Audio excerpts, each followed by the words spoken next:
The trouble began for My Lin the moment she spotted the Callahan ranch from the top of the last hill. The road from Lamy had been long, rough, and full of dust that clung to the silken fabric of her cheongsam and the edges of her worn boots. She held her small leather sewing bag tight against her chest like it was the only safe thing she owned. The wagon driver who brought her charged her $2, half her weekly earnings, and every bump in the road reminded her of the risk she had taken. She thought she had been hired for simple sewing work, maybe hemming shirts for ranch hands or stitching a dress for someone's daughter. Nothing complicated, nothing fancy, but the scene waiting below did not match anything she expected. The ranch yard looked like something from a dream she did not belong in. Ribbons in dark red and cream hung from every rail, lifting and falling in the wind like flags announcing a festival. Tables stretched across the yard loaded with food My Lin had only smelled from far windows. Roasted venison, fresh pies, thick cornbread stacked high. Bottles of whiskey that cost more than she could earn in a month. Fiddlers tuned their instruments near the barn while women in silk dresses and polished gloves gathered in small circles, whispering behind smiling mouths. Men in tailored vests and brand-new Stetsons smoked cigars that filled the air with sweet, sharp smoke. My Lin's traditional cheongsam, with its high collar and intricate fastenings, suddenly felt too foreign, too conspicuous, too wrong. Her neatly pinned hair felt plain, and the eyes of fancy strangers slid over her like she was something messy that had blown in with the dust. Her stomach twisted. Something was wrong. Terribly wrong. This wasn't sewing work. This was a celebration. A big one. A betrothal announcement. The kind that joined two wealthy frontier families together with land and power. She didn't belong here. She needed to turn around, find Mrs. Albright, and ask why she had been sent to a place like this. But before she could move, a loud voice cut across the yard. "Girl, you there?"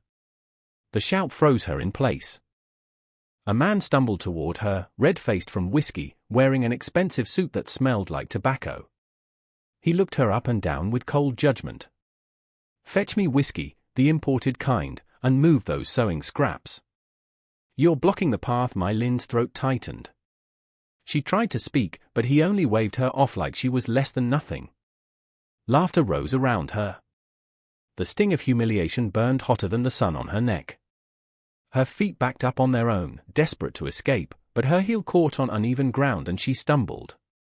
Before she hit the dirt, strong hands caught her. The grip was steady, warm, sure hands that handled wild horses and hard work every day. My Lin froze as a deep voice spoke behind her. "Easy there." She looked up and her breath left her. Rhett Callahan, the richest cattleman in 3 territories, the man everyone whispered about. The man whose land stretched farther than most folks' hopes. At 31 years old, he had built a ranch people called a legend. But the man holding her now didn't look like the powerful figure she had imagined. He looked tense, angry, cornered, and he was staring straight at her. For one long second, she forgot the yard full of strangers and the shame burning in her chest. His eyes were a stormy blue-gray, sharp, and focused on her like she was the only person standing in the whole Wyoming territory. Then something changed in that gaze. A decision, a spark, a plan forming in an instant. Rhett leaned down close enough that his breath brushed her hair. "Darling," he whispered low and urgent. "I need you to pretend something for me." And My Lin blinked at him. "Pretend what?" His hand slid from her shoulder to her hand, fingers lacing tightly with hers. Not hesitant, not unsure, like he had done it 1,000 times. "Pretend to be my wife." The word slammed into her like a runaway stallion. Before she could speak, before she could even breathe, Rhett raised their joined hands high where everyone could see. His arm slid around her waist, pulling her against his side with the confident ease of a man deeply familiar with the woman he held. The yard went still. The music stopped. Conversations died. Rhett's voice rose clear and strong across the quiet. "This here is my wife." Gasps rippled through the crowd. The blonde woman in rose-colored silk, clearly the bride-to-be, went pale as frost. His mother looked ready to collapse. The drunk man backed away in confusion. My Lin could only stare, stunned as Rhett held her close, warm and solid and terrifying in the way he had suddenly flipped her world upside down. He leaned down again, voice steady for the crowd, but meant only for her. "Please," he murmured. "Just follow my lead." She didn't know why she nodded. Maybe because refusing would humiliate them both. Maybe because the anger in the crowd scared her. Maybe because she felt something in his grip that wasn't force, but a plea. The fiddler started playing again, shaky and confused. Rhett pulled her onto the dance floor like it was the most natural thing in the world. His hand settled at her waist. His steps guided hers gently, easily, as if he meant to protect her with every motion. "You're shaking," he whispered. "You just told these people we're married," she managed. "Yeps, we're not married. Nope, your mother looks like she wants to bury me alive." Yep, something inside My Lin snapped and a tiny, shocked laugh escaped her chest. Rhett's lips twitched. The first real smile she had seen on his face. And for one fleeting moment, dancing with him in that storm of lies and judgment, she felt safe, dangerously safe. She wasn't sure whether that scared her more than the lie itself. The music ended. The crowd whispered like wildfire. And Rhett leaned in one last time.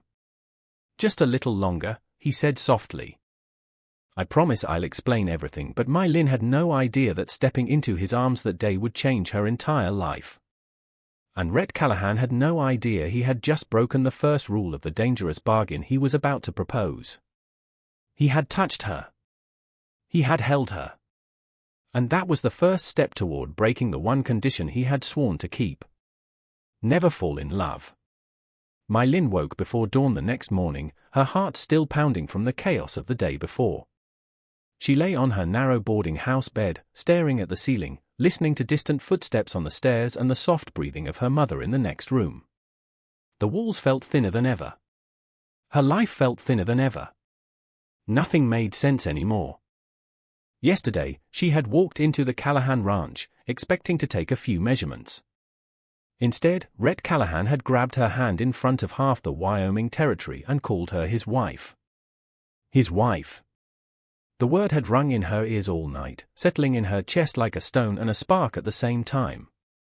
She could still feel the warmth of his hand at her waist.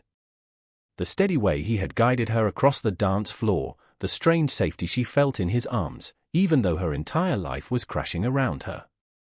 He had said he would explain. So she went. Her fingers trembled as she pinned her hair neat. She dressed in her best cheongsam, still modest compared to the silken velvet of the day before, but clean and presentable. She took a deep breath, stepped into the cold morning air, and walked toward the place where everything had begun to unravel. The Callahan ranch looked different today, quieter, the ribbons were gone, the tables cleared, ranch hands moved across the yard with practiced ease, tending to chores like nothing had happened. But something had happened, something that felt too big to fit inside her chest. When Rhett stepped out onto the porch, her breath caught again. He looked nothing like the powerful man who had pulled her into the desperate lie. He wore a simple shirt rolled at the sleeves, work trousers, and boots scuffed with real life. His hair was damp, his jaw shadowed with stubble. He looked almost human, not the untouchable cattle king the rumors painted him to be. "Morning, Miss Lin," he said, voice steady, though something flickered behind his eyes. "Morning," she whispered. "Come inside. We need to talk." The house was warm and smelled faintly of coffee. Rhett led her to a small study filled with books and neatly stacked ledgers. He gestured to a chair. "Sit." She sat on the edge, hands folded tightly in her lap. "I owe you an apology," Rhett began, leaning against the desk, arms crossed. My Lin blinked. "An apology for putting you in a mess you didn't ask for." His jaw tightened. "I shouldn't have dragged you into that." "Then why did you?" she asked softly. He hesitated just a moment, but long enough for her to see the truth. He had been desperate. "My mother arranged a marriage," Rhett said finally. "Not one I wanted. Not one I agreed to. But she pushed and pushed until, well, you saw the crowd yesterday." He scrubbed a hand over his jaw. "I wasn't about to be walked into a business merger like a bull led to slaughter, so you lied?" My Lin asked. I acted, he corrected, though the word held no confidence. And you chose me, she whispered before she could stop herself. Rhett's eyes met hers. You were being mocked. Humiliated. I wasn't going to stand there and let that happen.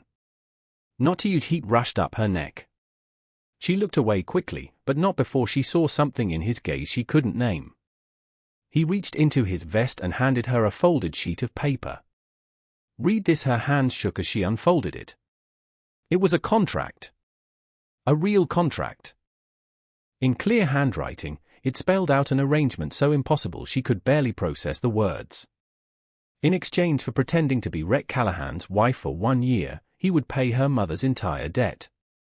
He would set up a seamstress shop in town for her and pay the rent for a full year. He would give her her own rooms at the ranch and pay her $25 a month, more than she had ever dreamed of earning. Her vision blurred. It was more than kindness, more than generosity. It was life-changing. But one line stopped her cold. Neither party shall develop romantic feelings for the other. Her breath hitched. And if one of us does, Rhett said quietly, the contract ends immediately. My Lynn looked up at him, her heart shaking. Why that rule? She whispered. Rhett's eyes hardened. Not cold, not cruel, but guarded like a man protecting an old wound. Because feelings complicate things, he said. And I'm not interested in complications. This is a business deal. Nothing more but marriage, my Lynn began. This ain't marriage, Rhett cut in gently. It's pretend. You're helping me. I'm helping you. Clean and simple. Clean and simple. Nothing about this felt simple. She swallowed. And you think we can pretend for a whole year? If we're careful, he replied. And your family? The town? They'll believe whatever story we tell them. We need a good 1 inch. My Lynn stared down at the contract. Her mother's debt paid. A real future, a shop, a roof, a way out. It was everything she needed, but pretending to be his wife, living under the same roof as him, feeling his eyes on her like last night, that was dangerous. Still, what choice did she have? She lifted her face. I'll do it. Rhett didn't smile. He only nodded once, firm, grateful, and something else she couldn't read. He handed her the pen. Sign, Miss Lynn. Her fingers trembled slightly as she wrote her name. He signed beneath it. Just like that, with ink on paper, My Lynn became the pretend wife of the richest and most emotionally guarded cowboy in Wyoming territory. Only pretend, only temporary. But as Rhett walked her to the door, his hand brushed hers. Just barely, just enough to send a spark straight through her chest. And My Lynn knew already, nothing about this would stay pretend for long. My Lynn tried to settle into her new life, but nothing about pretending to be Rhett Callahan's wife ever felt simple. Not when his kindness kept surprising her. Not when his silence said more than his words. Not when living under the same roof meant fighting feelings she promised not to have. At first, everything stayed careful. They ate meals with the ranch hands. They walked through town side by side while people whispered. They repeated their rehearsed story whenever anyone asked how they met. Rhett treated her with respect. He never crossed lines, never touched her unless the role required it. But those small touches, his hand at the small of her back, his fingers brushing hers in a crowded room, left her breathless every time. And then came the night of the storm. Thunder shook the ranch house, and rain hammered against the windows like rocks. My Lynn sat in the parlor stitching when the door burst open. Rhett walked in soaked from head to toe. Water streamed off him, his shirt clinging to his chest and shoulders. His hair dripped onto the floor and the cold wind behind him cut straight through the room. My Lynn shot to her feet. Your drenched storm rolled in fast, he said, shaking out his hat. Had to tie down the barn doors. You'll get sick, she muttered, stepping closer before caution could stop her. Rhett turned toward the fire, trying to warm himself.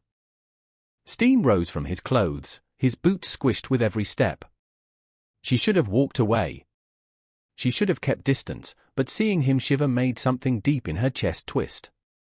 I'll make coffee, she said. Go change before you freeze. He didn't move at first. He just looked at her. Really looked at her, the firelight reflecting in his storm-colored eyes. You worry too much, he murmured. Someone has to, she whispered back. The air shifted, warm, heavy, almost dangerous. Then thunder cracked again, loud enough to shake the walls. My Lin jumped and Rhett's hand shot out on instinct, catching her elbow.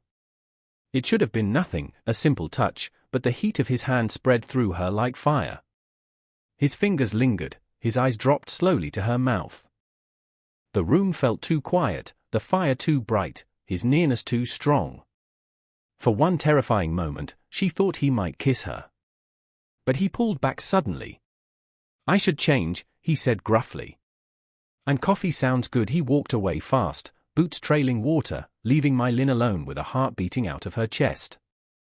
After the storm, everything became harder to ignore. Rhett's eyes lingered too long. My Lin's breath caught too easily. The house felt smaller every day, like the walls were pushing them closer together, and pretend felt thinner than paper. Their breaking point came on a quiet night in the parlor. My Lin was mending a shirt. Rhett sat across from her, watching the fire. Something about the silence felt soft and easy, like they were a real married couple sharing a real peaceful evening. It scared her more than the storm did. Can I ask you something? Rhett said suddenly. Of course, why'd you agree? Back at the party, why'd you say yes? My Lin's needle paused. You needed help. I knew what that felt like. Rhett stared at the fire for a long time before answering. You think you don't belong here, he said quietly. But you do. More than you know. Her heart stumbled. And you, she whispered. Where do you belong, Rhett? Behind rules and walls so thick no one can reach you. His jaw tightened. This wasn't supposed to get complicated. It already is, My Lin said. She stood, frustrated, tears building. Why do you pull away every time things get honest? Because this isn't real. It feels real. It's not. Then prove it, she said, voice trembling. Let go of me. But he didn't. He crossed the room in 3 long strides, his hands catching her shoulders. His touch was warm, firm, shaking a little. My Lin, he whispered, a plea, a warning, a confession. She rose onto her toes and closed that last impossible inch between them. Rhett broke. He kissed her like a man starved, like he had been holding back for weeks and couldn't anymore. His arms wrapped around her, pulling her against him. His mouth moved over hers with a hunger that left her breathless. She gripped his shirt, desperate, lost in him. The world fell away. It was the most real thing she had ever felt. But when they finally pulled apart, breathless and shaking, Rhett staggered back like he'd touched fire. We can't, he rasped. The contract, damn the contract, she whispered, tears burning. Tell me the truth. Tell me you feel nothing. Rhett looked at her like the truth was tearing him apart. Then he said the words that shattered everything. You need to pack your things. The silence hit like a bullet. What? You broke the rules, he said, voice hard with fear, not anger. You said you had feelings. That ends the deal. You're ending this because I fell in love with you. He flinched. My Lin, don't. You're scared, she whispered. That's all this is. You're scared to be hurt again. Pack your things, he said, barely louder than a breath. Please. And he walked out. My Lin's world cracked. By sunrise, she was gone from the ranch, back in her shop in town, stitching with trembling hands and a broken heart. Rhett lasted 3 days. 3 days of empty halls. 3 days of reaching for someone who wasn't there. 3 days of realizing he had thrown away the only thing he had ever wanted. On the 4th morning, he stood in the doorway of her shop, looking like a man who hadn't slept. My Lin, he said softly. Can we talk? She stepped outside, heart pounding. Rhett took off his hat, hands shaking. I'm sorry, he said. I was wrong about everything. I'm done hiding behind rules. I love you. I've loved you for weeks, and I'm asking you, begging you to give me another chance. Tears filled her eyes. Rhett, I'll tear up the contract, he whispered. I'll write a new one. Or none at all. I don't care. Just don't walk away from me. My Lynn didn't walk away. She stepped forward and kissed him with all the love she had tried so hard not to feel. When they broke apart, Rhett pressed his forehead to hers. No more pretending, he whispered. Never again. And right there on a quiet Lamy street, they finally chose each other. Not for convenience, not for a contract, but for love.